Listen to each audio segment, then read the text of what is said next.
Hello, welcome back. I'm not sure if it's going to show up on the recording or not, but you might hear a lot of fireworks in the background. Sorry about that. It's almost bonfire night, and the UK is about to go back into lockdown for about 4 weeks, I think. So yeah, everything's great over here. How's your country doing? If you're wondering, all the work I lost in the first lockdown has never come back, and probably never will at this point. So, Merry Christmas. Let's see what happened this turn. So first up, cash reanimation, good stuff. We didn't get many big giants this time though. Big skeletons this time, only 4. I'm going to keep doing it. We do make 3 death gems per month, so we can do this and still break even on gems. Might still be useful for a couple more, like for the rest of the early game, I suppose. We also then found a magic site in Ironport. It's a brigand lair though, which is not great. This just increases unrest by 5 and enables you to recruit villains. I'm not sure that we'll recruit villains. They do have a short bow and they're only 10 gold, 5 resources. I don't know, I can't see it really. We did actually catch some blood slaves in Shade Forest while we were waiting there, so that's something. And in Dark Woods, people are being sacrificed in the woods. Maybe just a rumour. Population -10. Also finished up Palisades in Bergamum. So once the Palisades is finished in Flower Meadow, which will be next month, that's all of our basic forts up. And as for buildings, the only building this turn is I'm getting a lab up in Ironport this turn. So we've got labs in these 3 forts now. Just need these 2. And then we can work on upgrading and maybe building some temples, but money is pretty tight just because, you know, getting a mage in all of these forts is what, 225 each, plus 510 every 2 turns, with a big guy in my cap. And then I also want to get some units out. So, still don't have a huge amount of gold just to like get mages everywhere, but I'll try and recruit mages when I can, and then also fit in the rest of the buildings that need building. Other than that, only big movement this turn is just attacking the throne. Got all my boys lined up like this.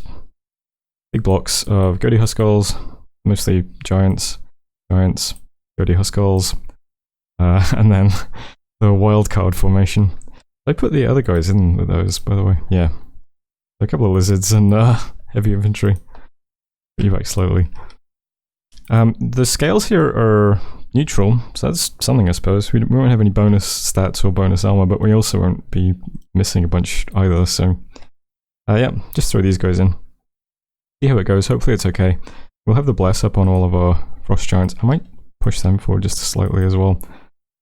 I don't know. I want them to be taking the bulk of the damage because they'll regen, but I don't want them to all like get surrounded, you know? Because get surrounded by a bunch of tribes on your giants, they'll probably get chopped to bits pretty quickly. So that's why it's all lined up like this. And as for the spellcasters, I've got 2 astral mages here. I thought I'd script them to cast Arcane Bolt, because I imagine that if one of these mages summons like a fire elemental or even a water elemental, I think that might be like the tankiest thing on the battlefield by far. And they'll be magic beings, won't they? So we'll prioritize that, and then if there are no elementals on the battle, if there are no, you know, magic beings on the battle, I'll just cast something else, probably Brazen Skeleton, I imagine. And then the Blood Mage is just going to do Vine Arrows. So yeah. I think that should go fine. We might lose a couple of troops, but it should be okay. Everything else is just scripted. Yeah, fine. So we'll just hit the throne, see how it goes. We can see that there's a few Katiz units building up here, but I imagine these are, since they're shamblers, they'll just be trying to take this lake. But let's see what happens. I did see on the Discord that, I think maybe it was Tina Nog's player. I'm not sure which player, I should have checked, but I did see in the Discord channel someone talking about Fomoria's army, asking why all the units were cursed. Apparently because in JBBM, all of the Fomorian giants are just cursed, I guess. Which makes sense, because I think they are like cursed in like the mythology of the units, right? So Fomoria has armies somewhere doing stuff that people are scouting, but I can't see anything. I've got that adventurer scout over here. We've got 2 scouts in this region now, so I'll keep looking around. Looks like his pretender is just doing site searching. So for now, the plan is still to invade Femoria, but Morvernia is also a possible target, depending on how things shake out. We'll see. Anyway, that was turn 18. Thanks for watching. I'll see you next turn. Hello, welcome back. We did some more reanimation, and then we had 2 battles in Pania. First up, this was a nice one for me because it was a learning turn. This happens sometimes. So far so good, right? Army's walking forwards, but over here, I remembered, we have a heat bless. And heat does fatigue damage, which is fine. But heat-based fatigue damage also can make you catch on fire. Particularly if you are fire vulnerable.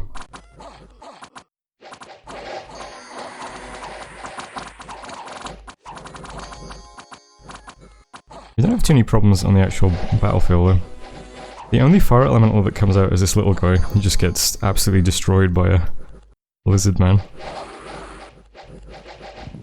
We walk over the Deer Tribe warriors pretty easily. Get right up into the back line, start killing blood slaves. Guys are getting frozen, so it's all pretty good. Back here my mages are on fire though, which is slightly less good. They're being burned by the heat aura on my prophet. Speed this up a little bit. No real problems.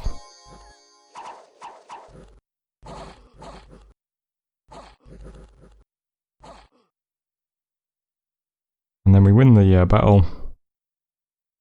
And one of our just burns to death. And almost 2 of them did. This one got down to 11 health. So that was Pania. That actually went almost perfectly. I expected to lose a bit more than that. Almost didn't even lose any lizards or, like, slingers or heavy inventories. But yeah, unfortunately we lost to Aegis to being on fire, which is, you know, lesson learned. I'll start moving my Aegis away from my prophet. Pretty good one to notice. There was then another battle in Pania, but one slightly less impressive. This is Katiz just throwing a diseased, battle-frightened Jade Sorceress at the throne. So I guess he was pinging it to find out if it was doable, but not anymore. Events then, in Oak Beach, we lost some income and some tax, which isn't good. In Scroll Point, we gained some unrest and lost some population, which isn't good. And in Caverns of Gold, some unnecessary laws have been abolished, leading to Turmoil +3 and Unrest +8, which isn't good. So there we go. But we did finish a Palisades in Flower Meadow Forest. You know what? I might have put down too many forts. I think maybe 5 was a bit much because it's really hard to have the gold to upgrade all of these and get all of the buildings down in them. But at least Flower Meadow Forest is finished now. I might just prioritize like upgrading. Well, not all of them, let's say. But over here, the throne we just took is Throne of Bureaucracy. Quite a popular one on this channel. I think all of my games I've had the Throne of Bureaucracy in, maybe. Yeah, spreads Dominion 5. Order gets Dominion gets Order +1. Brings minus 100 gold per turn, and Dominion gets Conflict -1. I think the Dominion 5 spread and the Conflict bonus might be quite nice for us, because we definitely want to be pushing our Dominion at people if we ever want to invade them. That's quite good. The minus 100 gold per turn only applies to the province you're in. This is only a 46 income province anyway, so not a big deal. And then giving our Dominion Order will be pretty good, I think, because we're very big. And we have a Dominion in almost all of our provinces now. And it's the only scale we didn't have any of. So we've got 1 growth, 3 productivity, but we don't have any order.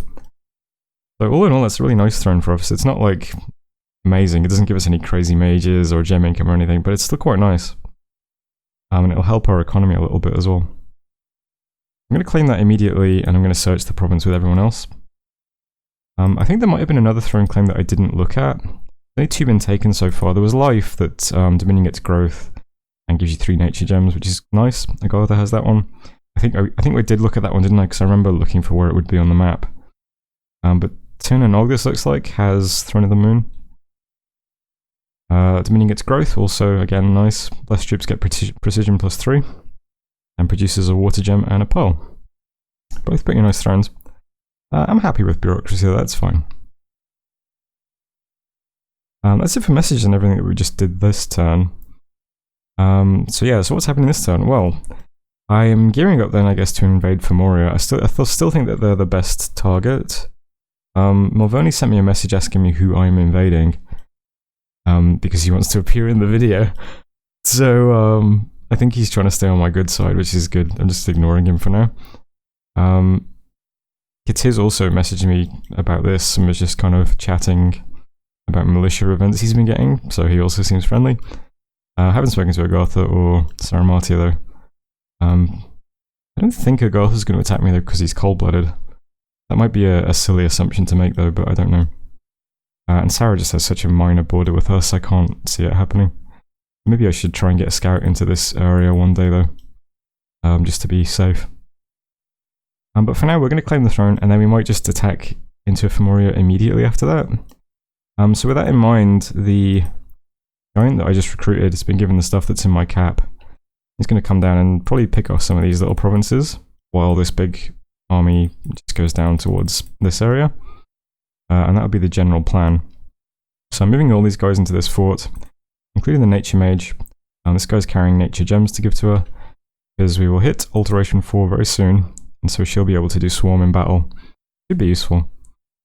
Hopefully she doesn't cast Wooden Warriors, which would be not useful. Wait, is that even in Alteration? Yes, it is. Please don't cast that. But yeah, I'll bring her into combat as well. There's a few little bits coming over here as well. I've got another mage coming over to replace the one we just lost. Because the Astral Aegis will also be able to do Body Ethereal, which might be useful on a few guys. I can't remember if the Nemedian Warriors have magic weapons or not. But either way, that's kind of the plan in this region Zil. It's kind of just same stuff ticking along. It's a bit difficult to afford stuff. In this fort, I'm just getting a bunch of Nephil Giants. These are 140 each. So it's pretty kind of expensive. And then I'm also upgrading this fort in Flower Meadow. I think this fort in Flower Meadow is probably going to be the main fort that I'm pushing out of. I'll need to get a laboratory up here as well. I can start recruiting out of it. And I'll just focus on these two forts for now, for pumping out recruits and stuff. And I think that's it. I'm the last person to take my turn, so I'm just going to quickly submit a partial and then take the video. And then I'll be right back in a second. So thanks for watching, and I'll see you in a moment. Hello, welcome back. We claimed the throne. Fantastic. Did some reanimation, which is, you know, good. Searched for sites in Pania. Found 3 sites, actually. An ancient temple for 1 pearl, an enchanted gate for 1 pearl, and a Lilium Veil for a death gem.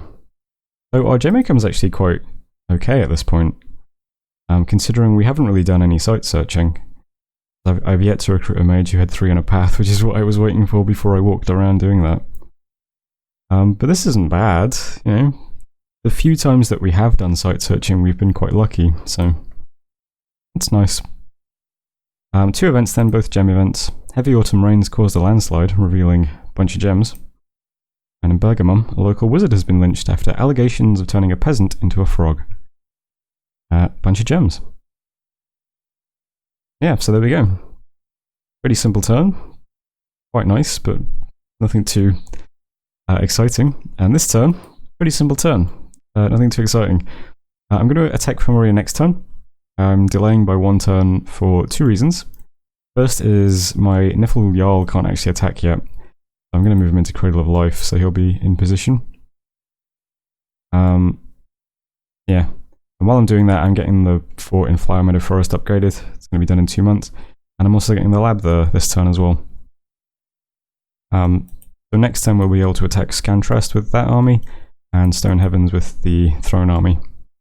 That should be fine. I can see Femoria has actually put a fort up in New Spring, which makes me wonder if it's quite lucrative. Because he's had this like province disconnected for a while. I think this is Bogus, right, who took this province? So maybe he really wanted to get the income from this province because it's good, really good or something. It seems very funny just seeing a random fort just in this completely disconnected bit of his territory. Yeah, but we'll attack next turn. Other reason I'm going to wait one turn is because it actually has a lot of stuff on our border. It's all junk is the thing. Like, we've got shamblers underwater, we've got lizard militias here, we've got regular militias here. It's not threatening, but it, like, when you just see like this on your border, it is a lot of stuff. I can't imagine he'd attack me though, because why would lizards attack into Iceland? He probably has better targets, right? But even so, we'll just delay one turn and see where these stacks move.